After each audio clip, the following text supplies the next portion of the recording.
লোহার মতো পেঁচানো হয়েছে। এরপরে যে গাছটা দেখাবো এটাও কিন্তু ক্যাকটাস গাছের মতনই, কিন্তু অনেক উঁচু এবং লম্বা হয়, অনেক বড় বড় হয়, মানুষের হাতের মতো হয় দুটা, মাঝখানের অংশটা অনেক বড় হয়।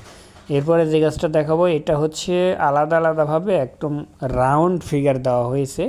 এটা বিশেষ করে প্রদর্শনী এলাকায় থাকে, পার্ক টার্ক। এরপরে যে গাছটা দেখাবো এটা কিন্তু বিভিন্ন ধরনের গেট, বাড়ির গেট কিংবা সুন্দর জায়গায় এটা রাখা হয় গেটের উপরে। একটা এক্সেপশনাল গাছ গেটের মধ্যে রাখা হয়েছে। এছাড়াও বিভিন্ন ধরনের গাছ, এই দেখেন একটা গাছ, সুন্দর গাছ, এটা কিন্তু একদম প্রজাপতির মতো, একদম নিচের অংশ এই দেখেন, এই যে এই অংশটা দেখলে মনে হবে যে একটা প্রজাপতি বসে আছে উপর থেকে দেখলে।